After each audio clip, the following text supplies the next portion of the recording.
L'émission. Ça a soudainement pris feu dans une rue loin d'ici. En une demi-heure, je suis arrivée et toute la zone était en feu. Ce scénario catastrophe dans l'ouest du Canada. Ce dôme de chaleur qui accable les habitants et provoque des dizaines de décès. Les températures sont exceptionnelles pour le moment dans le sud de l'Europe. Vague de chaleur en Espagne, en Grèce, en Italie. Et à mes côtés pour répondre à vos questions, plusieurs invités dans ce studio. Tout d'abord, François Massonnet, bonjour. Bonjour. Vous êtes climatologue à l'UC-Louvain. Direct from Glasgow, Scotland, Rebecca Thyssen, bonjour à vous. Bonjour. Vous êtes à la COP26 en ce moment, chargée de recherche sur la justice climatique au CNCD 11-11-11. Et quelque part dans un aéroport avant d'embarquer pour Glasgow, justement, François Gemène, bonjour. Bonjour. Les auditeurs vous connaissent bien, vous sévissez régulièrement ici même avec l'ami Alain Gerlage. François Gemène, vous êtes politologue, chercheur, spécialiste des migrations et de la géopolitique de l'environnement et membre du GIEC, le groupe d'experts intergouvernemental sur l'évolution du climat. Voilà pour votre CV long comme le bras, une brochette d'hommes et de femmes idoines pour répondre à toutes vos questions. Transition énergétique, neutralité carbone, augmentation des températures, justice climatique. Comment y parvenir, avec quelles mesures drastiques? Alors, les premières questions concernent d'abord la nature intrinsèque de cette COP, ces conférences des partis pour le climat. Sur la page Facebook de l'émission, Christine nous dit par exemple, comme d'habitude, la grand-messe des prometteurs menteurs ne servira à rien. Voilà qui nous a fait penser à une ritournelle devenue maintenant célèbre. There is no planet B. There is no planet blah. Blah, blah, blah. Blah, blah, blah. L'activiste Greta Thunberg, évidemment. Alors, est-ce que ce sont des grandes messes incontournables ou bien des grands rendez-vous d'inutiles palabres? D'abord, vous, François Massonnet, climatologue à l'UC-Louvain. Ah non, je pense que ce sont des meetings qui sont très importants, qui viennent jalonner notre parcours vers une neutralité carbone. Et il faut peut-être se poser la question de ce qui se passerait si on n'avait pas ces meetings-là, si on n'avait pas des doses de rappel comme ça qui viennent à échéance régulière. Alors, on peut critiquer la manière dont ça se passe. C'est vrai que beaucoup de décisions se prennent en dernière minute, ce sont des meetings finalement très politiques, mais bon, sans ça, on serait peut-être pas là où on est aujourd'hui, et on doit quand même saluer le fait qu'il y a actuellement un élan vers beaucoup d'efforts en termes d'efforts climatiques. Ouais. Oui, Rebecca Thyssen, encore utile les COP aujourd'hui? Alors je pense que c'est clairement une question légitime et qu'il y a beaucoup de choses à remettre en question dans l'organisation de ces COP. Mais je suis assez d'accord avec Monsieur Massonnet et je pense que c'est un rendez-vous annuel qui est essentiel, qui permet d'une part de visibiliser l'enjeu de l'urgence climatique, ce qui est essentiel, et d'autre part pour nous en tant qu'ONG, c'est vraiment un moment qui crée en fait un momentum qui nous permet de mettre la pression sur nos responsables politiques, de leur demander des comptes et du coup d'avancer au-delà de ces COP, parce que c'est important de rappeler que c'est un moment dans l'année, mais qu'après il faut que le travail continue à long terme, et donc ces moments-là permettent vraiment d'avoir des piqûres de rappel claires. Oui, il y a les ressentis et tout le débat sur la symbolique. Il y a les faits aussi. En 2020, malgré l'arrêt de l'activité due à la pandémie, les concentrations des 3 principaux gaz à effet de serre, dioxyde de carbone, méthane et protoxyde d'azote, ont atteint un sommet selon l'Organisation météorologique mondiale. Votre réaction là-dessus, François Gemène? Il faut bien comprendre que le changement climatique, c'est un problème d'accumulation. Et donc, quelque part, ce qui se passe sur une année donnée n'a guère d'importance. Et la baisse de 7% des émissions globales de gaz à effet de serre lors de l'année 2020, c'est comme si vous faisiez couler un bain dans votre baignoire, que vous interrompiez parce qu'on sonne à la porte, et puis que vous reveniez et que vous remettiez l'eau en marche. L'eau ne s'est pas évaporée entre-temps. L'année 2020, c'est ces 2 minutes où vous allez ouvrir la porte pendant que vous faites couler un bain. Et donc, le problème, c'est que le changement climatique qu'on a engagé est de ce fait irréversible. Les gaz à effet de serre qui sont au-dessus de nous à 20 km dans l'atmosphère sont pour partie des gaz à effet de serre qui ont été émis au siècle dernier, voire au siècle d'avant. Et donc, pour revenir à la question précédente, aucun pays seul n'a le pouvoir d'arrêter le changement climatique. Et donc, face à un problème global, il faut nécessairement des réunions internationales. Alors on peut les critiquer parce qu'elles sont trop lentes, parce qu'elles sont elles-mêmes relativement émettrices de carbone, etc., etc. Mais enfin, il faut bien en passer par là, sinon ça veut dire qu'on ne fait rien. Et on peut critiquer le fait que les gens qui y sont des prometteurs menteurs, mais enfin, je rappelle quand même que ce sont des gouvernements qui ont été élus par la population. Et donc, sauf à bafouer la démocratie, je vois mal comment on peut s'en sortir autrement qu'avec les gouvernements élus. Oui, la question qui revient souvent, c'est qu'on est quand même tout de même 30 ans après le premier sommet de la Terre à Rio, cette fameuse convention qui engageait tous les États à empêcher des perturbations dangereuses du système climatique. François Massonnet, votre avis là-dessus ? On peut toujours refaire le passé et se rendre compte qu'il est trop tard, mais ça va pas faire avancer les choses nécessairement beaucoup. Donc là, il faut être un peu proactif et regarder vers l'avant et de se dire où est-ce qu'on en est aujourd'hui. On a cette chance-là. La COP26 n'est pas du tout une échéance qui va décider du sort de l'humanité. Il faut bien se rendre compte que ce genre d'événements arrive à différentes échéances et qu'il y en aura encore d'autres. Mais donc, pour moi, c'est vraiment une piqûre de rappel. C'est vraiment de se dire, voilà, on a une manière de visibiliser une problématique globale, comme ça a été souligné. Il faut prendre cette chance maintenant et surtout assurer nos arrières après, consolider les promesses qui ont été faites au niveau national. On voit que c'est très compliqué, surtout en Belgique. On va y revenir. Mais voilà, c'est une chance à prendre et à ne pas laisser passer. Consolider les promesses qui ont été faites. Le président de la COP26 a lui-même reconnu qu'il serait difficile d'arracher un accord à Glasgow. Avant de rajouter, ce qui joue en notre faveur, c'est qu'il y a une conscience que nous devons faire face. Rebecca Thyssen du CNCD 11-11-11. Ces discours catastrophistes, est-ce qu'ils sont encore efficaces aujourd'hui ? Je pense que la question n'est pas de savoir s'ils sont efficaces ou non. La question est vraiment de savoir quelles actions concrètes vont être prises, que ce soit par un discours qui soit encourageant ou plutôt alarmiste. Et là, je pense que c'est ça qu'on va devoir évaluer à cette COP. C'est est-ce qu'il y aura des engagements concrets et budgétisés qui vont être pris à la suite de la décision finale. Et un autre point important aussi, qui est en fait jamais apparu en 26 ans, enfin 27 ans de conférence nationale sur le climat, c'est le fait de nommer un tabou énorme et de parler en fait de la sortie des énergies fossiles. À ce stade-ci, on n'a toujours pas réussi à se positionner internationalement sur le problème fondamental de la crise climatique et donc on espère vraiment que cette année on pourra passer cette étape et avancer de manière beaucoup plus concrète sur des solutions. Alors d'autres remarques qui nous reviennent souvent des auditrices et auditeurs ce matin, c'est un phénomène que je qualifierais, c'est Audi, les petits qu'on spotche, c'est toujours les petits qu'on accable en matière d'écologie, on cible volontiers les comportements individuels alors que finalement les grands pollueurs ne sont pas soumis à beaucoup de normes. C'est ce que nous dit Patrick notamment. Nous dans tout ça, pigeons, payeurs comme d'habitude, François Gemène. Il est certain que les classes les moins favorisées vont être davantage victimes du changement climatique. D'abord victimes de ses impacts, parce qu'elles sont très souvent davantage exposées davantage aux impacts du changement climatique, et puis aussi parfois victimes des politiques de lutte contre le changement climatique. Ça sera un grand aspect du deuxième volume du rapport du GIEC qui sortira en février prochain, c'est de souligner à quel point les politiques de lutte contre le changement climatique peuvent aussi renforcer les inégalités au sein d'une société, et donc par là même renforcer la vulnérabilité aux impacts du changement climatique. Donc il faut être très attentif à tout cela. Cela étant, il faut bien considérer que nous sommes en Belgique un des pays industrialisés qui porte une lourde responsabilité dans le changement climatique et parfois les gens ont l'impression que rien ne se passe en Chine ou en Inde ou dans d'autres pays. Ce n'est pas vrai. Et c'est-à-dire que nous ne sommes pas en position, surtout faute d'avoir un accord intra-belge, nous ne sommes pas en position de donner des leçons à qui que ce soit. Il faut comprendre que tous les pays ne partent pas non plus de la même ligne de départ. Mais cette question de l'articulation des politiques sociales avec les politiques environnementales, c'est aujourd'hui un impératif et c'est vrai. Il faut le reconnaître que pendant trop longtemps, on a négligé cette question. On a trop insisté, je crois, sur la nécessité de changement des comportements individuels, ce qui faisait culpabiliser les gens. Et de ce fait, maintenant, quand on leur parle de climat, les gens ont l'impression qu'on leur donne la leçon et qu'on les fait culpabiliser. C'est pas du tout ça. La question, c'est de savoir comment est-ce qu'on se met ensemble pour agir et pour essayer de faire ça le plus justement possible.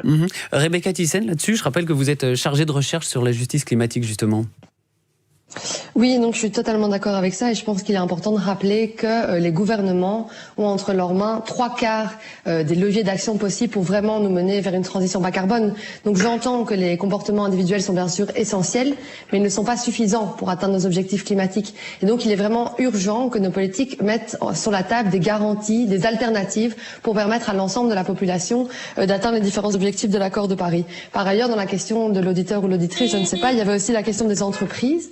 Et donc là aussi, il est essentiel de donner un cadre à ces géants, notamment de l'industrie fossile, qui pour l'instant en fait passent un peu entre les mailles du filet. Et ça aussi, c'est un tabou qu'il faut adresser. Et là aussi, il va falloir prendre des mesures concrètes pour leur permettre de également s'aligner sur les objectifs de l'accord de Paris. François Massonnet. Et on pourrait rappeler aussi que la question des grandes entreprises n'est pas entièrement décorrélée de la question des individus, dans la mesure où nous sommes des consommateurs, on a le choix 3 fois par jour de choisir ce qu'on mange, des filières qu'on souhaite soutenir, on a le choix aussi d'un certain type de commerce, est-ce qu'on préfère un commerce en ligne qui favorise aussi le stockage de données sur des gros serveurs qui sont des gros émetteurs de CO2, ou bien on préfère s'approvisionner sur des filières plus locales. Donc c'est pas tout à fait indépendant non plus comme problème, et on a en tant qu'acteur un petit pouvoir de pression aussi sur les grands groupes. Le spécialiste en communication Thierry Libart avait, je trouve, une réflexion intéressante dans le journal Le Soir hier. Il disait que finalement le citoyen à ces discussions entre dirigeants se persuade que finalement le climat n'est qu'un jeu de pouvoir entre grandes puissances. Est-ce que les COP déresponsabilisent le citoyen, vous pensez, François Massonnet? Non, je ne pense pas que les COP déresponsabilisent parce qu'on est dans une période où toute l'information est disponible de façon brute vers le citoyen. Donc tout ce qui se passe quasiment à la seconde est maintenant accessible. Il n'y a plus vraiment de secret ou plus de transparence, ou encore beaucoup moins qu'il y a 20 ans. Donc on ne peut pas se réfugier derrière l'excuse que les citoyens n'a pas accès à un certain type d'information. Maintenant tout coule, tout le monde sait tout, et c'est peut-être pas plus mal au final pour mettre devant leurs responsabilités les dirigeants qui doivent maintenant assurer un avenir climatique à la planète. François Gemène, ces discussions, elles paraissent très lointaines pour le citoyen lambda ou plus du tout? Elles paraissent encore très lointaines pour le citoyen lambda. Et je pense effectivement que c'est un problème dans les négociations, c'est qu'elles sont trop obscures, qu'elles ne sont pas suffisamment transparentes, et que donc il y a un vrai déficit de démocratie. Chacun s'accorde à dire que ces négociations sont essentielles pour l'avenir de l'humanité, mais rares sont les gens qui comprennent quelque chose à ce qui est en train d'être négocié. Et si je parle de l'article 6, des règles de l'article 6 de l'accord de Paris, personne ne saura de quoi je parle exactement, alors que c'est un sujet essentiel de négociation à Glasgow. Et donc il y a un vrai déficit démocratique, et c'est pour ça qu'il est essentiel que la société civile soit présente à ces négociations, pour éviter précisément qu'on ne négocie dans une bulle complètement détachée de la réalité. Alors j'entends bien les critiques qui disent c'est des grands messes, beaucoup de gens viennent en avion, voire même en jet privé, etc. Mais quelque part, le fait qu'il y ait du monde autour des gouvernements, des représentants des ONG, de la société civile, des peuples autochtones, c'est essentiel pour connecter les négociations à la réalité du changement climatique. Rebecca Thyssen, tout ça va dans le sens finalement de ce que Douglas nous dit sur matin1@rtbf.be. Est-ce que tous les débats sur le réchauffement climatique n'ont pas un côté abstrait? Qu'est-ce qu'on peut lui répondre? En tout cas, on essaie de le rendre de plus en plus concret. D'une part, en amont des COP, en essayant vraiment de sensibiliser un maximum de personnes à ce qui va s'y discuter, à ce qu'on attend comme conclusion de ces grands sommets. Et puis, je suis d'accord avec Monsieur Gemène aussi. C'est vrai que sur place, on essaye vraiment d'avoir un rôle de chien de garde, si je peux le dire comme ça. On se mobilise. Il y avait quand même 100 000 personnes dans les rues de Glasgow entre les 2 semaines de la COP. Ça permet vraiment, en fait, je pense, d'insuffler de la réalité dans ces négociations qui parfois se paraissent vraiment très abstraites et très loin de ce qui se passe en fait à cause de la crise climatique. Et il y a aussi effectivement ces interlocutions, ces dialogues avec nos différents ministres, avec les différents parlementaires qui s'y rendent, et c'est essentiel pour en fait responsabiliser ceux qui vont devoir prendre des décisions au fur et à mesure des changements climatiques. Je me permets aussi de faire quand même un petit point d'attention sur cette question de la participation qui est un enjeu clé à cette COP. Vu le contexte sanitaire qui reste très très compliqué, il y a vraiment eu des défis logistiques énormes qui n'ont malheureusement pas tous été réglés à Glasgow, et donc il y a beaucoup d'observateurs et d'observatrices qui se sont plaints à l'ouverture de la COP26 que ce serait en fait pas du tout une COP inclusive, alors que c'est ce qui avait vraiment été prôné par la présidence britannique. Et donc je pense que c'est aussi un élément d'analyse important à l'issue de cette COP, de rappeler que la participation et la transparence sont des éléments tout aussi importants que l'article 6 ou le financement climat. Voilà pour les ressentis sur ces discussions que certains considèrent toujours opaques. Et puis il y a des questions, vous nous avez posé des questions concrètes sur les objectifs de température. Christophe nous demande par exemple si on a atteint un dérapage incontrôlé. Réponse François Massonnet. Alors, pas à ce stade. On sait que si on arrive à conditionner nos émissions de gaz à effet de serre, on est capable de faire baisser les températures, en tout cas pour des gammes de températures qui restent raisonnables, c'est-à-dire 2-3 degrés. Au-delà, il est possible qu'on s'aventure en terre inconnue et qu'on ait des effets d'emballement liés à des rétroactions climatiques qui sont encore assez mal comprises par les scientifiques. Et donc, il faut être très prudent et appliquer un principe de précaution. Mais dans l'état des choses, on sait qu'on a les cartes en main. Il n'y a plus beaucoup de temps. On a un budget carbone qu'on peut encore dépenser de l'ordre de 500 milliards de tonnes, alors qu'on en a déjà dépensé 2400. Donc pour vous situer un peu la démesure de ce qui nous reste à pouvoir dépenser, et ça c'est vraiment un bien commun qui appartient à l'humanité tout entière, 500 gigatonnes de CO2. Mais voilà, les choses sont sous contrôle tant qu'on reste dans ces limites-là. Alors, rebondissons quand même sur ce que l'ONU disait il y a quelques semaines, juste avant le début de la COP. Les engagements de réduction des émissions actuelles de gaz à effet de serre de 200 pays dans le monde conduiraient à un réchauffement de 2,7 degrés. Donc on n'est même pas dans les termes de l'accord de Paris. Exactement, ça c'est le rapport du programme des Nations Unies pour l'environnement qui a sur sa page de couverture, je pense, un mot assez intéressant qui dit c'est un monde de promesses qui ne sont pas encore honorées. Et pour moi c'est vraiment ça, c'est des promesses de plusieurs pays, on ne sait pas encore très bien comment est-ce qu'on va y arriver, mais au moins les promesses sont là. Ça souligne le trou en fait entre ce qu'il faut arriver à faire et ce qu'on est en train de promettre et qu'on n'y est pas encore. On est déjà à plus 1,1 degré de plus par rapport au début de la révolution industrielle. François Gemenne, vous êtes aussi spécialiste des migrations et de la géopolitique de l'environnement. Concrètement, ça veut dire quoi ? Ça veut dire très concrètement une multiplication des phénomènes climatiques extrêmes, une augmentation de leur intensité. On l'a vu pendant tout l'été au Canada, en Belgique, en Allemagne, mais aussi dans le sud de la France ou en Turquie. Ça veut dire aussi des conséquences humaines très importantes. Aujourd'hui, le changement climatique est devenu un des premiers facteurs de migration et de déplacement de population. L'an dernier, 30 millions de personnes ont été déplacées à cause de phénomènes climatiques extrêmes, donc des inondations, des sécheresses ou des incendies par exemple.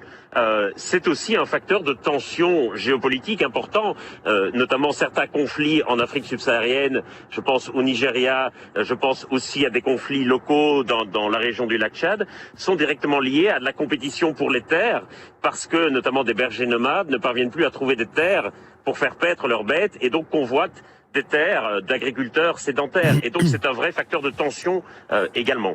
Alors on a rappelé les objectifs climatiques, les émissions de gaz à effet de serre aussi. On est à plus de 60 gigatonnes pour l'instant. Il faudrait les réduire de moitié. Ça rejoint l'objectif qu'assigne la Commission européenne à la Belgique, une réduction de 47% de gaz à effet de serre d'ici 2030. Mais en attendant, le gouvernement flamand le conteste toujours. À ce propos, on a Thierry sur la page Facebook de La Première qui nous dit « Le climat ne devrait pas être une compétence régionale mais fédérale. Le fédéral fixe le plan en accord avec les objectifs européens et les régions l'exécutent. » Et Dominique nous dit aussi « Le gouvernement flamand et spécialement la NVA sont disposés à torpiller le plan climat afin de satisfaire leur velléité indépendantiste. À quand un retour de cette compétence au niveau fédéral ?» nous demande Thierry.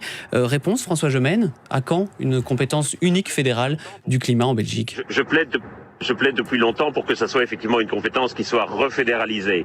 Non seulement parce qu'on voit le problème aujourd'hui de se mettre d'accord. Rendez-vous compte de la difficulté qu'il y a à mettre d'accord autour de la table 197 pays à Glasgow, si les entités fédérées dans la petite Belgique ne sont même pas fichues de trouver un accord entre elles. Donc il faut mesurer la difficulté de ces conférences. Ça me fait toujours rire quand j'entends des gens qui disent « Ah là là, mais pourquoi c'est si lent, pourquoi ça n'avance pas ?» Regardons en Belgique, regardons la difficulté qu'on a en Belgique, et donc essayons de l'extrapoler avec 197 pays.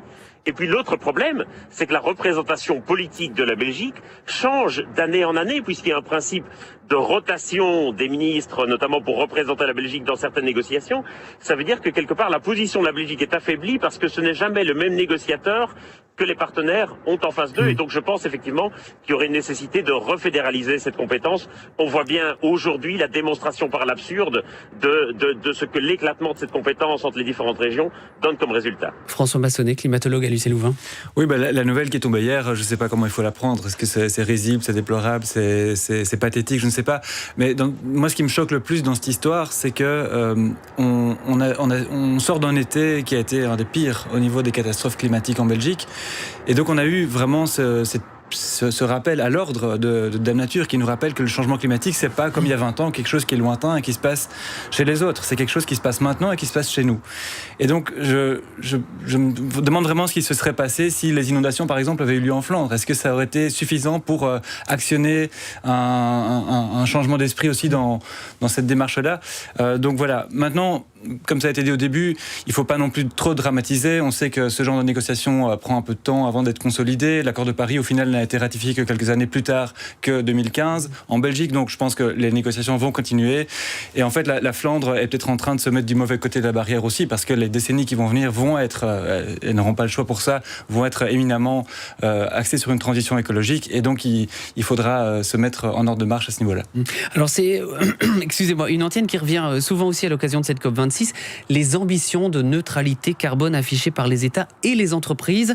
Avant de développer ce sujet, je vous propose d'écouter Maxime Peters. Il est l'un des experts de la transition énergétique au port d'Anvers, l'un des plus gros pollueurs du pays. Écoutez.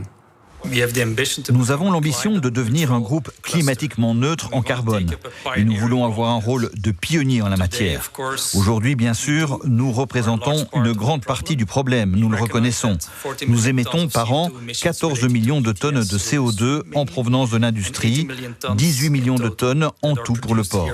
Mais nous ne le voyons pas seulement comme un problème, nous voulons faire partie de la solution.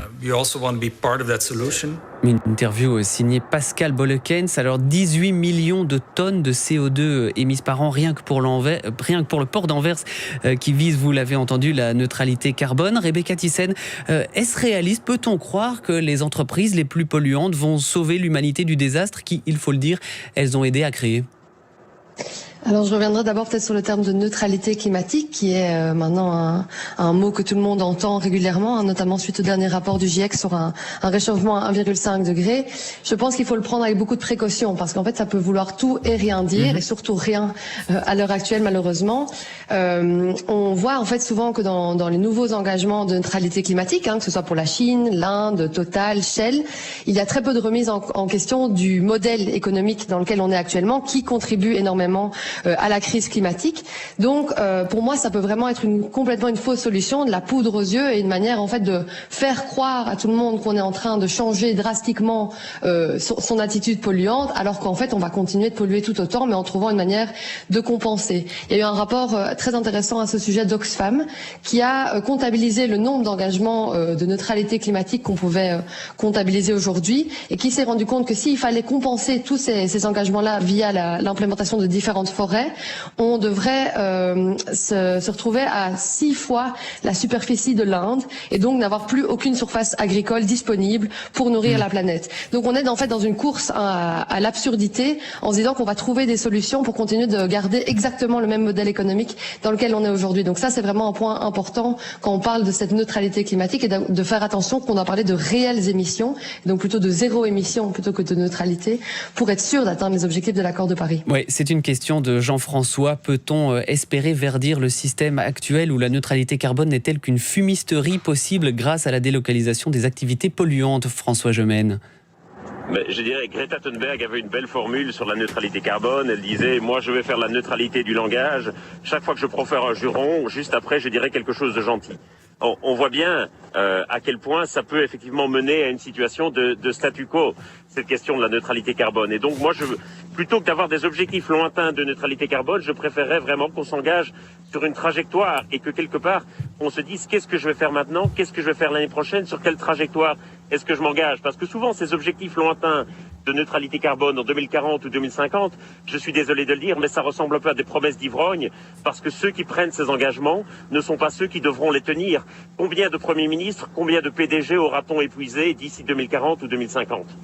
Alors, il est 8h55, c'est presque la fin de cette émission, mais il est encore temps d'aborder un autre grand chapitre de cette COP26, c'est la justice climatique. Les discussions font ressortir un clivage nord-sud. Un des enjeux, donc, c'est aussi la solidarité internationale. En 2009, les pays développés s'étaient engagés à débourser 100 milliards de dollars. On en est loin et en plus, c'est insuffisant, Rebecca Thyssen ? Oui, tout à fait. On en est loin et en fait, ça crispe énormément les négociations. Là, on va arriver tout doucement vers la fin de cette COP26 et on voit très bien que si on n'a pas un engagement clair de la part des pays les plus riches de contribuer de manière suffisante et avec une qualité suffisante aussi à cet engagement du financement climat international, on va tout simplement droit dans le mur. Et donc, si je peux me permettre de faire un petit lien avec la Belgique parce que c'est quand même un enjeu criant rapidement, s'il vous plaît, d'actualité. La Belgique non plus n'a toujours pas contribué au financement climat international. C'est un sujet captif de cet accord intra-belge qu'on n'arrive pas à conclure. Et donc, s'il y a bien quelque chose qu'on peut attendre de nos politiques à cette COP26, c'est au moins de se mettre d'accord sur la solidarité internationale. C'est un enjeu essentiel pour une crédibilité à cette COP26. Il nous reste moins d'une minute. La dernière question, elle est pour vous, François Massonnet. Concrètement, qu'est-ce que vous attendez comme annonce, vous, de cette COP26 ? Je ne sais pas vraiment encore. Je crois que ce sera peut-être la surprise de vendredi soir. On va se dire, on va se retrouver là samedi matin avec peut-être une bonne nouvelle, peut-être finalement de la poudre aux yeux, peut-être comme ça a été souligné, beaucoup de pays qui promettent une neutralité carbone, mais qui derrière savent pas très bien ce que ça veut dire. Donc je suis un peu dans l'expectative. Merci beaucoup François Massonnet. Je rappelle que vous êtes climatologue à l'UC Louvain. Merci à vous Rebecca Thyssen. Vous êtes à la COP26 en ce moment et vous êtes chargée de recherche sur la justice climatique au CNCD 11-11-11. Et merci à vous, François Gemène, qu'on ne présente plus. Tout de suite, le shaker de la matinale, les meilleurs moments de ce matin, compilé par Zied Benayed.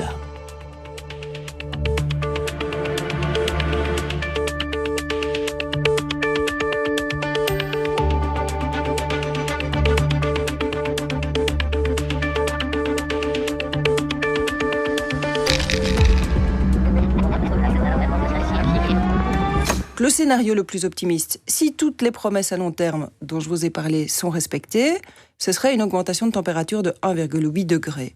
Si on se base uniquement sur les promesses rien que des États, on aurait plus 2,4 degrés. Et si on se base sur la réalité d'aujourd'hui, qui est en cours, plus 2,7 degrés. Donc, si cette évaluation-là est correcte, on ne serait pas à 2 degrés et encore moins 1,5 degré comme l'accord de Paris nous y engageait en 2015. Le président du PS, comme d'autres acteurs politiques, d'ailleurs hier c'était assez frappant de la part du MR, du CDH, de défis, ont mis tout le monde dans le même sac.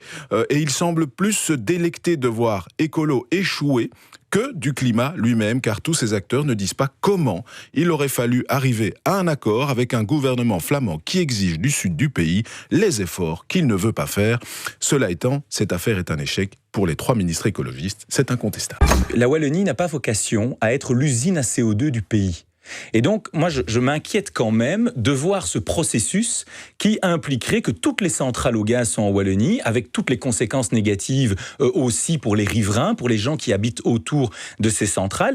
La Belgique, quelques kilomètres carrés coincés entre des dunes pas trop hautes et des sapins pas trop vieux, où l'on doit, quand le temps est à l'orage, dépenser 10 millions d'euros pour des consultants extérieurs, comme si tous ces gens, ministres, chefs et sous-chefs, souvent si bien payés, si bien entourés, n'étaient finalement pas capables de faire ce qu'on en attend d'eux, à savoir simplement gérer les emmerdes quand il y en a.